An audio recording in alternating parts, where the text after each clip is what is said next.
اعوذ باللہ من الشیطان الرجیم بسم اللہ الرحمن الرحیم یا اہل الكتاب لا تغلوا في دینکم ولا تقولوا على اللہ الا الحق انما المسیح عیسی ابن مریم رسول اللہ وکلمته القاها الى مریم وروح منه فآمنوا باللہ ورسله ولا تقولوا ثلاثة انتهوا خيرا لكم انما الله اله واحد سبحانه أن يكون له ولد له ما في السماوات وما في الأرض وكفى بالله وكيلا لن يستنكف المسيح أن يكون عبدا لله ولا الملائكة المقربون ومن يستنكف عن عبادته ويستكبر فسيحشرهم إليه جميعا فأما الذين آمنوا وعملوا الصالحات فيوفيهم أجورهم ويزيدهم من فضله وأما الذين استنكفوا واستكبروا فيعذبهم عذابا أليما ولا يجدون لهم من دون الله وليا ولا نصيرا۔ اے اہل کتاب، اپنے دین میں غلو نہ کرو اور اللہ کے بارے میں حق کے سوا کچھ نہ کہو۔ بے شک مسیح عیسیٰ بن مریم اللہ کا رسول اور اس کا فرمان ہے، جس کو اس نے مریم کی طرف ڈالا تھا اور اللہ کی طرف سے پیدا ہونے والی جان ہے۔ تو اللہ اور اس کے رسولوں پر ایمان لاؤ اور نہ کہو کہ خدا تین ہے، اس سے باز رہو، یہ تمہارے حق میں بہتر ہے۔ بے شک اللہ ہی اکیلے عبادت کے لائق ہے، اس کی ذات اس سے پاک ہے کہ اس کی اولاد ہو۔ جو کچھ آسمانوں میں اور زمین میں ہے اسی کی ہے، اور کارساز ہونے کے اعتبار سے اللہ ہی کافی ہے۔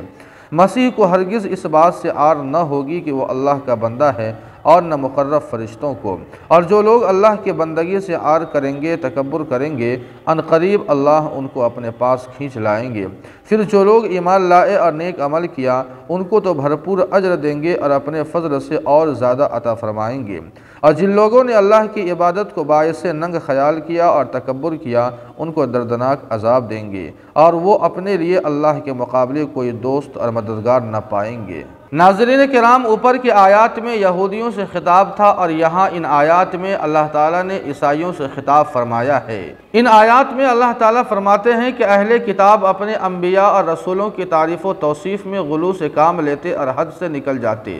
چنانچہ عیسائیوں نے حضرت عیسیٰ علیہ السلام کے رفع سماوی کے بعد عقیدہ تثلیث کو گڑھ لیا تھا، یعنی ان کا یہ عقیدہ تھا کہ خدا تین ہے، تین کے مجموعے کو وہ خدا ماننے لگے، ایک خدا کو، دوسرے حضرت عیسیٰ کو، اور تیسرے حضرت عیسیٰ کی والدہ حضرت مریم کو۔ اسی کی طرف اشارہ فرماتے ہوئے اللہ فرماتے ہیں کہ تین کے مجموعے کو خدا نہ کہو،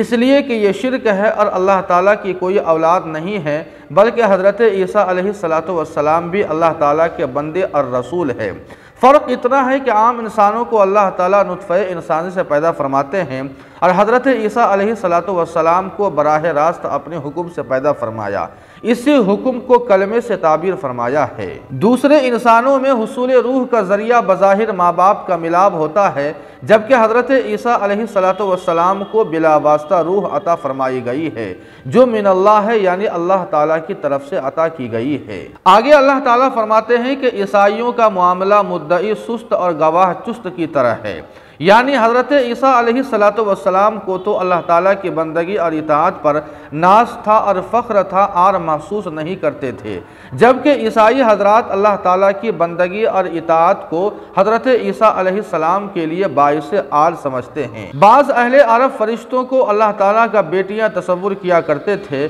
اس لیے اللہ تعالیٰ نے یہاں فرشتوں کا بھی ذکر فرمایا ہے۔ اللہ فرماتے ہیں کہ مقرب فرشتوں کو بھی اللہ کا بندہ ہونے کا اعتراف ہے اور اس پر ناز اور فخر ہے، اور وہ ہرگز خدا کا بندہ ہونے پر عار محسوس نہیں کرتے ہیں۔ آخری آیت میں اللہ تعالیٰ فرماتے ہیں کہ جو لوگ اللہ تعالیٰ کی اطاعت و بندگی سے روگردانی کرتے ہیں، اللہ تعالیٰ انہیں یوں ہی نہیں چھوڑ دیں گے، بلکہ اللہ کے سامنے ایک دن جمع ہونا ہے اور اللہ کے سامنے حساب و کتاب ہونا ہے۔ لہٰذا جن لوگوں نے ایمان لایا اور نیک عمل کیا ہوگا، اللہ تعالیٰ ان کے نیک اعمال کا پورا بدلہ عطا فرمائیں گے، لیکن جو لوگ اللہ کی عبادت سے روگردانی کرتے ہیں، اللہ تعالیٰ فرماتے ہیں کہ ہم انہیں دردناک عذاب میں مبتلا کریں گے، اور وہ کل قیامت کے دن اللہ تعالیٰ کے علاوہ کوئی حمایتی اور مددگار نہ پائیں گے۔ اللہ پاک عمل کے توفیق عطا فرمائے۔ وما علینا الا البلاغ۔